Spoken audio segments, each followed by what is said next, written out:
Hello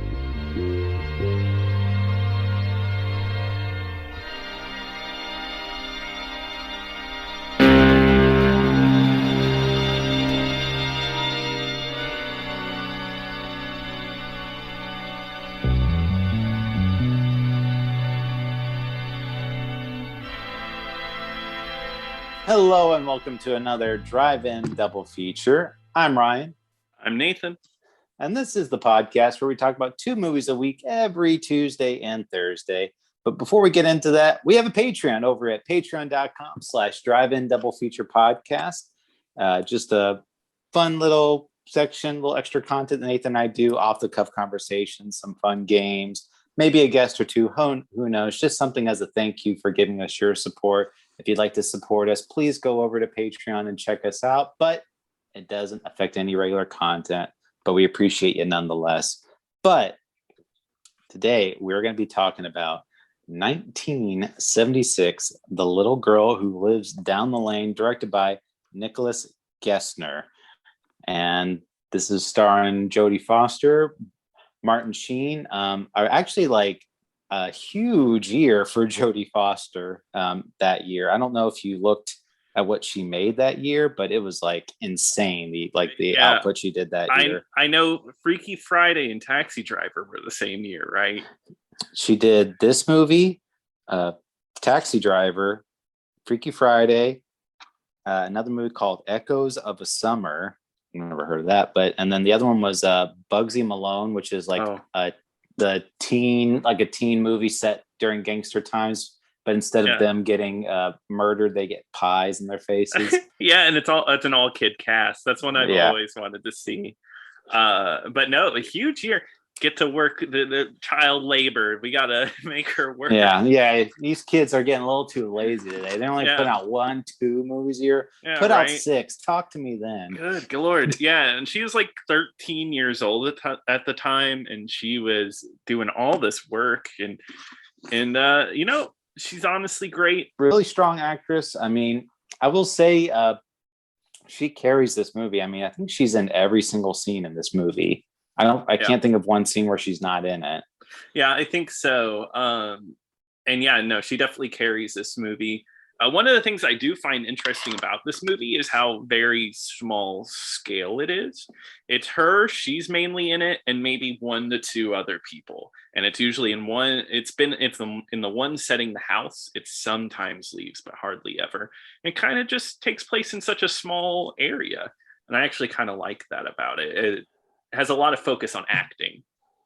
Yeah, well, so this movie was originally based off of a book, and after the book came out, it was originally going to be adapted into a play, because I thought that too when I was watching it. I was like, this movie's like really small scale. I mean, there's not that many locations. I mean, there's the house is the main location, and then there's a couple other things outside of the house, maybe like 2 or 3 locations, if that. But it's mainly in the house, and that's why it feels like a play, is because it was intended to be a play at one point. So, but yeah, this movie is shrouded in a lot of controversy too. Oh yeah, and it definitely has that feeling to it. It's very provocative, even like now, when like then it does a lot of weird things. Like I guess weird's not this, it's just got a weird ideology behind it, I feel like, because reading about it,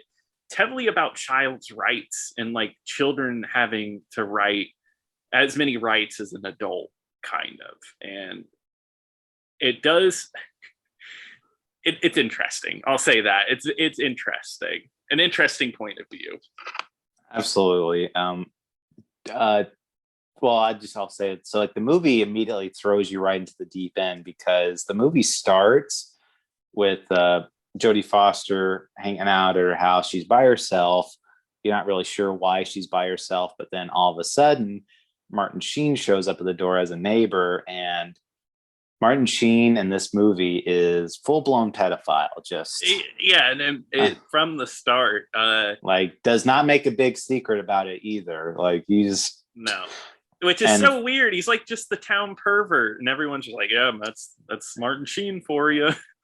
Well, because they make it imply, because so the house that she's staying in is the house, I guess, owned by his mother, or Mm-hmm. something like that. And so his mother is like the richest person in the town, so she's got a lot of power, and that's kind of what they're implying, is that she's been able to keep the police quiet and so it's a big open secret that Martin Sheen is a pedophile, but they're just like, can't do anything about it, just stay away, get all the little girls to stay away from him. Yeah, and they like from the way it sounded, Martin Sheen's character was basically forced into a marriage with somebody who already had two kids, which were two boys, which doesn't seem to be his thing, because he goes up to Jodie Foster and it's like total creep, grabbing her hair. It's her birthday, and he's like, "Oh, I can give you some birthday spankings." And bare bottom is what he asks for. He's great. I think Martin Sheen plays it so well. Oh yeah, Martin Sheen is amazing in this movie. Like, he's so creepy in this movie, and he makes it so believable, and you're just like, every time he's just on screen, your whole skin just crawls. Yeah, just like, ugh. Yeah, he's hard to watch, and I mean that's what they're going for. And I mean, the town kind of has reason to at least be suspicious with this girl, because the whole movie plays up the fact you never see the father, but he's a looming figure, and she's like, oh, he's upstairs sleeping. She's very independent, pays for things herself, doesn't have her father do anything. And you kind of learn a little bit more about that as the movie goes on. But this girl acts very suspicious. She does not, she didn't plan any of this well. No, and it's every time somebody comes over, it's like, oh, my father's in the study. We're not allowed to disturb him when he's in the study. He's a poet. You don't disturb a poet. He's in there translating. And yeah. So I mean, that I'm just thinking, like, that would not work like in the real world at all. So I'm like, I don't care, go disturb him. Yeah, like if a cop was at your home and you were like, we can't disturb my dad, the cop would be like, then I'm going up there. I'm gonna go see him, which later I think it's a funny thing. So there's a side character that I really like, because he's a side character, but his whole backstory, and that's her friend who is a crippled teenage magician who got crippled through accidentally getting a polio shot a second time because her mom forgot to forgot that he already had one, and it gives this whole explanation to everything that I don't think is really needed, but I kind of like that about it. No, and I mean, he's a likable character too. I mean, he just loves getting people to smile. He loves doing magic. He goes to like little kids' birthday parties and does magic shows for them. Yeah. Do you know though that apparently Martin Sheen actually wanted this role instead of no way pervert role? No way. He read for that role, and then they're like, producers are like, you're a little too old for this role. Martin, no, what are you doing? Honestly, Martin Sheen's kind of one of those actors. I mean, obviously he looks old now, but even in his younger roles like Badlands, he just kind of looked old. He looked like an older guy. I don't think he would fit this role even close. Well, he's, at the time of filming this, he was probably about 35, 36. So yeah, definitely would not work. I mean, so I think the kid in there, he's supposed to be 16 or something like that. Yeah, and he's a little older, because they even bring that up, because him and Jodie Foster have a relationship, and they're kind of like, oh, isn't she just a little too young for you, kind of deal. But no one says that to Martin Sheen. They just let him do his thing. Apparently, they just nobody stops this guy. And but no, her boyfriend character or whatever, he's a good character. I like him. Mm. There's one scene where he dresses up as her dad to like fool the police officer, and I think that was kind of a funny scene because Yeah. but at the same time, there's some scene where he doesn't like hide his voice, so it does sound like a teenager's voice coming from like an old man. Yeah, I don't know what that was, but it was just a funny scene. It felt like something out of like a Disney movie. But then literally the scene right after that, after he impersonates him, is like the scene Most that perplexed me was the nude scene. So Jodie Foster, she doesn't show up naked. It's a body double. But from the camera's perspective, it's like Jodie Foster is getting naked and goes in to have sex with this man, and it's really gross. It was something that was very unneeded. I think just this scene in general just irked me. I was like, you don't need this. No, it's the worst thing about this movie, this one scene, because which you know who the body double is, right? No, I don't. Her body double is her sister, who was 21 years old at the time. Weird. Okay. But Jodie Foster is very much like 13 years old at this time, and you don't see anything but, I mean, they show nudity, but it's not Jodie Foster's body. I mean, because there's one scene where like when like the face turns, it's clearly somebody else. It's not Jodie Foster. And but they do show her getting into bed with this boy, and it's implied they have sex, and that's what that is a scene in the book. But I'm like, okay, I understand trying to be faithful to a book, but I think it would have been fine. Yeah, it would have been. And there's implications behind it, because someone watching the movie, they might not know movie magic about body doubles. And it's just weird. There's also, go ahead. Oh, no, I was going to say, and also too, like when this movie was screened at Cannes, there was actually like a whole court case about this, because like a court challenge, because they thought it was an underage Jodie Foster that was naked on the screen, and they had to prove that it wasn't Jodie Foster on screen before they would actually distribute this movie. Because I think no distributor was like, oh, I'm not touching this movie with of course not girl. No. And but then after it was revealed, and they're like, okay, let's put it out to the public now. Yeah, no, this is fine. That's okay. You know, even the people that distribute the movie couldn't tell the difference. You know, I was gonna bring up another scene that, I mean, unfortunately, we've seen this a lot in our movies. But I don't know, animal was actually harmed, but was it? Go ahead. Well, they pull out a hamster. And Martin Sheen burns him with a cigarette and ends up killing him. I will say Martin Sheen grabs this hamster pretty violently out of the cage, and this scene is very jarring. So this is like the most violent thing. There's been so I guess one thing is that the whole reason Martin Sheen's been creeping on her a bunch is because now Martin Sheen's mother has gone missing, and she had slipped and fell in Jodie Foster's house, and then Jodie Foster hid her dead body in the cellar, and Martin Sheen's being kind of a creep about it, being like, where's my mom? I haven't seen her in days. And he's like following all these clues, and then he confronts Jodie Foster when she's with her boyfriend at the time, and like you said, like one way he goes intimidates him, it's like, oh, you love Gordon, right? You wouldn't want anything to happen to him. And then he gets his cigarette, and then he like just touches it to the hamster at first, and the hamster kind of squeals, and it's like, no, stop. And then he just digs it right back in there and kills it. So that was a real hamster. But it was already dead when they did that.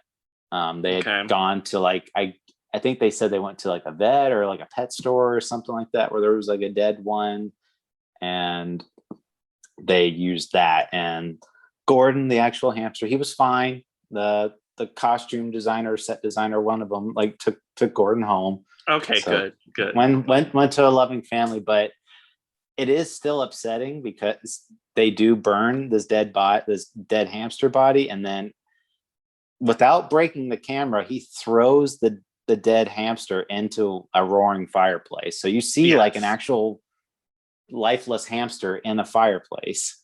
Yeah, that's wild. I would feel uncomfortable handling like a dead animal for a movie. Yeah, a different time, I guess. But Martin Sheen's ruined in my eyes. Sorry, I'm just kidding. But Yeah, it's still a bit much. it is. I mean, he's almost too good in this movie because it's like because he's so believable as this creep, but Martin Sheen is nothing like that. He's done other like really phenomenal roles. I mean, Yes, of Apocalypse course. Now, Yeah. but still, it's like this is actually my second time seeing this movie, Oh, and really? Okay. yeah, so I never forgot this performance because he's just like I said, it's so memorable and so jarring when you see it. But so one thing I will say about that, the one last thing too, is that Jodie Foster does not like this movie at all.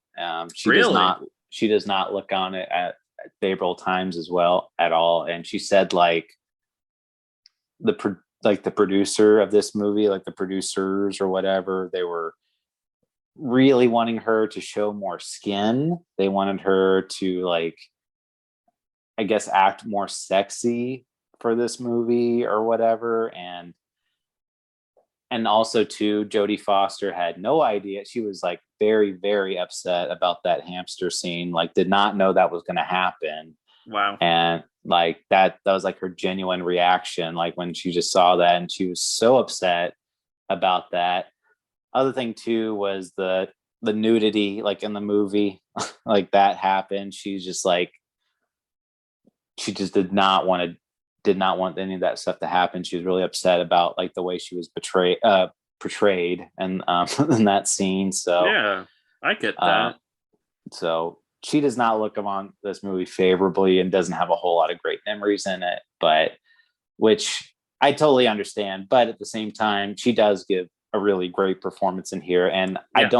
I don't think the sex element of it really worked at all, because I think the movie works a lot better when you kind of establish her as this independent character, that she's so strong-willed that she can take care of herself on her own, and she's been able to survive for however long it's been, because it's Yeah. revealed that her father had died, Mhm. and she not only did that, but her mother came to pick her up, and then she poisoned her mother and killed her mother as well. So this girl has a body count of 3 people at least. Yes. Yeah. Well, 4 by the end of the movie, technically. Yeah, yeah, at the end of the movie, and Jodie Foster is great, and I totally agree. So I like this movie, but I didn't love it because of those elements, kind of the sex elements. I think they're unneeded, but I think overall we have a pretty interesting thriller. It's not tight and gripping like a thriller is, but it's at least like a good dramatic thriller. And anytime Martin Sheen's on screen, her and Jodie Foster play off each other really well. That last scene where she slipped poison into his tea to try to kill him, and he knows that there's a trick there, and they're like playing back and forth off of each other. It's great. And Jodie Foster at 13 is handling herself against this seasoned actor very well. Yeah, it's a very, very good scene, and there's a lot of little scenes like that I want to.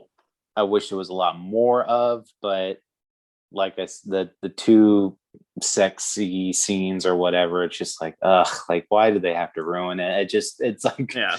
it's like you get so far, and then you're just like, you get like one like bad spot, and it's like, this movie would be a lot better if Yeah. this was not in here. Exactly. That's the thing. I hate to be that person where like one scene kind of kills a movie, but I mean, it doesn't kill the movie, but it does bring it down a peg. It honestly does. I feel like without it, it would probably be considered more of a classic than it actually is.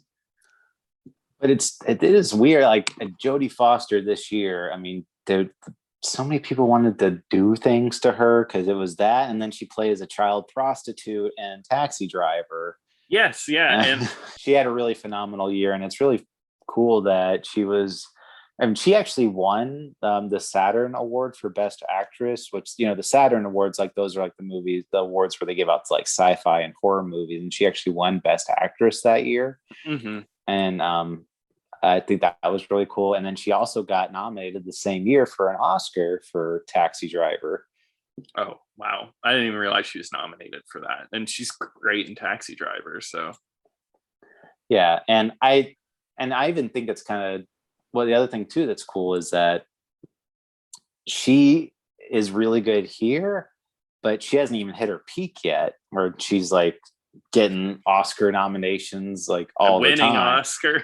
Yeah. Yeah. And I mean, and I think what her role in Silence of the Lambs is, I think they say it's like top 25, like you said on the last episode, like top 25 like hero characters, I think, is she's on that list. So it makes sense. She's great in that movie.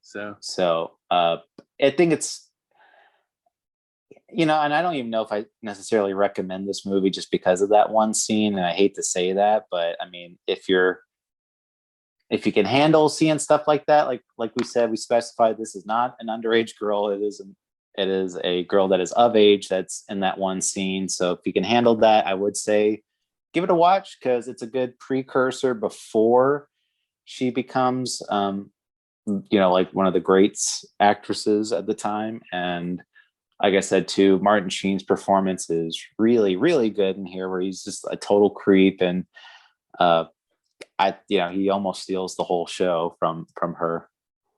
Yeah. So I actually agree with you. I recommend this movie. Just, if you listen to this episode, there are warnings there. Definitely. But I think that's it. Anything you want to cover? No, that's about it for me. All right. Well, Nathan, what are we going to be talking about? We're going to be talking about Fantastic Voyage from 1966, and that is available on HBO Max.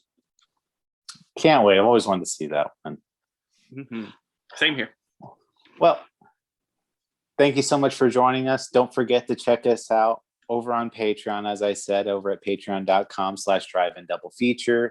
Don't forget to send us any emails with suggestions, thoughts, opinions on the show at driveindoublefeaturepodcast@gmail.com. And don't forget to follow us on Twitter at DIDFpod. But until next time.